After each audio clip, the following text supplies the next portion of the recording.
नमस्कार।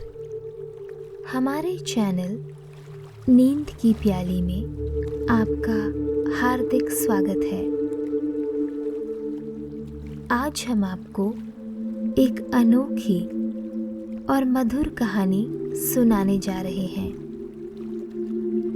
जो आपके दिन भर की थकान, परेशानियों और सभी उलझनों को धीरे धीरे आपसे दूर कर देगी,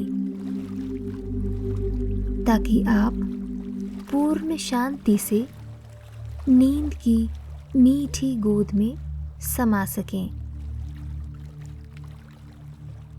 तो सबसे पहले एक शांत, आरामदायक जगह पर बैठें या लेट जाएं। अपनी आंखें बंद करें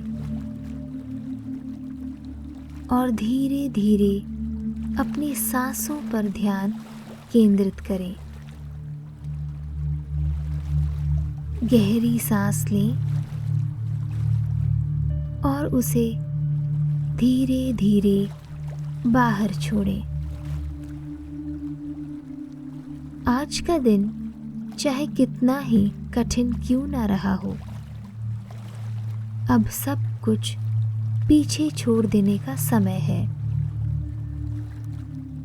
याद रखें, जब हम भविष्य की चिंता में खो जाते हैं तो वर्तमान की खूबसूरती हमसे छिन जाती है। अपनी हर सांस के साथ अपने मन की हर फिक्र को बाहर निकालें। जब भी सांस छोड़ें, अपनी सभी चिंताओं को छोड़ने की कल्पना करें।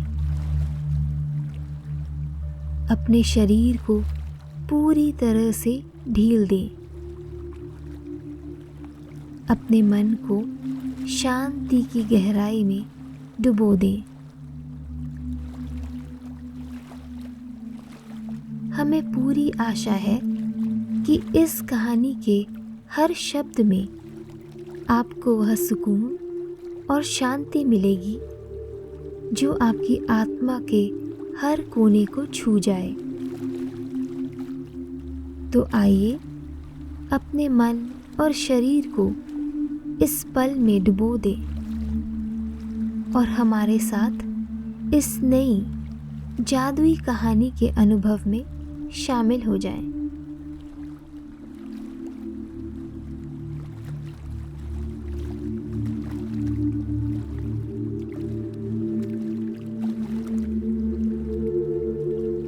जंगल के किनारे बसे एक छोटे से गांव में रघु नाम का एक किसान अपनी पत्नी सुमति और 7 साल के बेटे मोहन के साथ रहता था। रघु की झोपड़ी गांव के सबसे आखिरी छोर पर थी, जहां से जंगल की सीमा शुरू होती थी। उनकी जिंदगी सीधी सादी थी। रघु दिन भर खेतों में मेहनत करता, सुमति घर संभालती और मोहन अपने बचपन की मासूमियत में खोया रहता। रघु का घर एक बड़े पीपल के पेड़ के नीचे था। उस पेड़ के नीचे कुछ सांप रहते थे जो अक्सर सुबह और शाम झोपड़ी के आंगन में दिख जाते थे। गांव के लोग रघु को सावधान करते रहते थे। रघु, ये सांप एक दिन तुम्हारे लिए मुसीबत बन सकते हैं, इन्हें यहाँ से भगा दो। लेकिन रघु हर बार मुस्कुराकर जवाब देता, ये हमें कोई नुकसान नहीं पहुंचाते। जब तक हम इन्हें नहीं छेड़ते, ये भी हमें तंग नहीं करते। रघु बचपन से ही देखता आया था कि उसके दादा और पिता भी उन सर्पों की पूजा करते थे और उनके साथ बड़े आदर और सम्मान से पेश आते थे। रघु ने भी अपने बड़ों की यह शिक्षा आत्मसात कर ली। उसने भी उन सांपों के समूह की पूजा की और उनके साथ सामंजस्यपूर्ण जीवन जीने लगा। रघु ने सांपों के लिए एक आदत बना ली थी। हर सुबह वह आंगन में थोड़ा दूध रख देता। धीरे धीरे यह सांपों और रघु के परिवार के बीच एक अनकहा रिश्ता बन गया। एक दिन गांव में खबर फैली कि डाकुओं का एक गिरोह आसपास के गांव में लूटपाट कर रहा है। लोग डरे हुए थे। रघु का परिवार और भी चिंतित था, क्योंकि उनकी झोपड़ी जंगल के पास सबसे अलग थी। रघु ने झोपड़ी के दरवाजे को मजबूत किया और अपने परिवार की सुरक्षा के लिए कुछ औजार भी तैयार रखे। लेकिन उसके मन में डर और बेचैनी बनी रही। रात को रघु और सुमति जागकर पहरा देने लगे।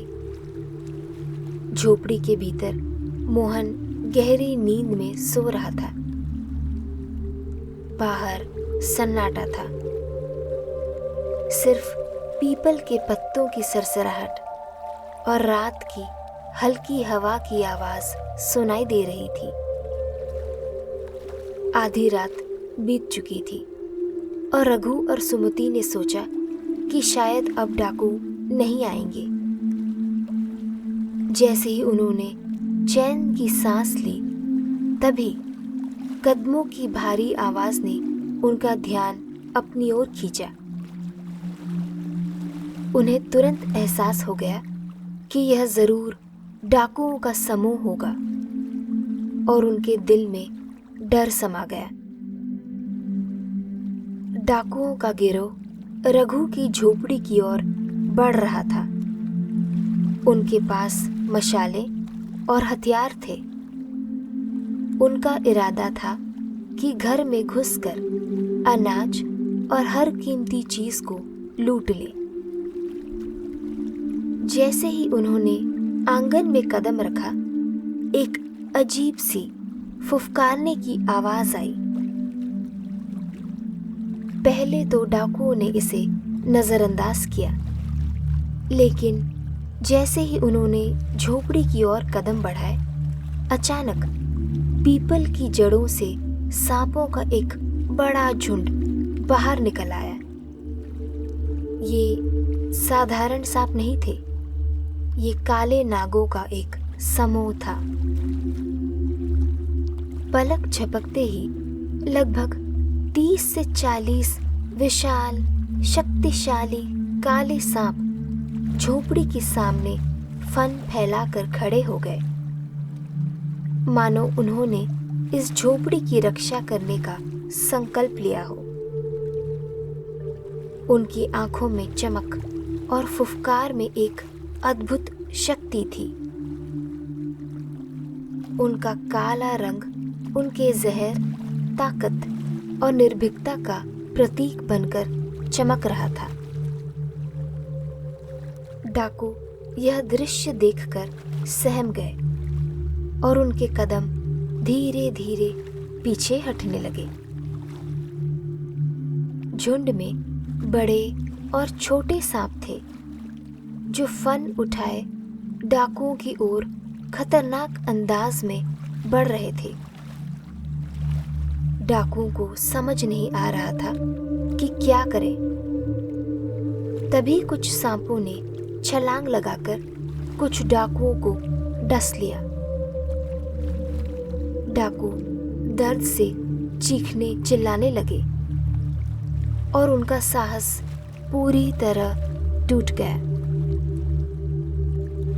उनमें से एक डाकू डर से चिल्लाया, यह जगह सांपों का अड्डा है, यहाँ से भागो, नहीं तो ये हमें जिंदा नहीं छोड़ेंगे। डाकू अपनी मशालें फेंककर उल्टे पैर भागे। रघु और सुमति झोपड़ी के भीतर छिपकर यह सब देख रहे थे। उन्होंने देखा कि सांप आंगन में ऐसे डटे हुए थे जैसे उन्होंने घर की सुरक्षा का जिम्मा ले लिया हो। रघु और सुमति ने मन ही मन उन सांपों को धन्यवाद दिया और उनकी इस अद्भुत रक्षा के लिए ईश्वर का आभार व्यक्त किया।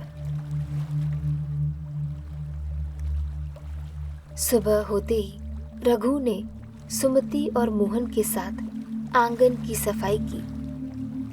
उन्होंने सांपों के लिए दूध और पानी रखा। रघु ने सांपों की तरफ देखकर कहा, आपने हमारे परिवार की रक्षा की। हम इसके लिए हमेशा आपके आभारी रहेंगे। उस दिन के बाद रघु का परिवार सांपों को सिर्फ एक जीव नहीं बल्कि अपने रक्षक के रूप में देखने लगे। यह घटना रघु के परिवार के लिए एक गहरी सीख थी और इससे उनके और सांपों का रिश्ता और भी गहरा हो गया। रघु ने बाद में यह कहानी अपने गांव वालों को सुनाई और फिर वह पीपल के पेड़ के नीचे रहने वाले सांप गांव में श्रद्धा का प्रतीक बन गए।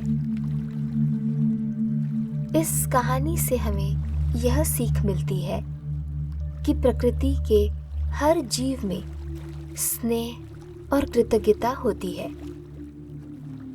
यदि हम उन्हें सम्मान और स्नेह देते हैं तो वे हमारे सहायता करने में कभी पीछे नहीं हटते।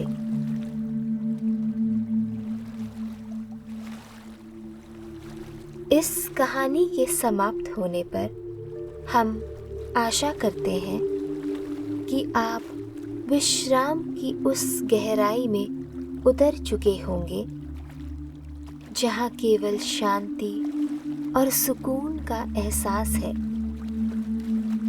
धीरे धीरे इस कहानी को अपने हृदय में समेटे हुए स्वयं को मीठी नींद की गोद में सौंप दें, जहाँ हर चिंतन, हर थकान विलीन हो जाए और बस एक गहरी मधुर निद्रा के स्पर्श का एहसास हो।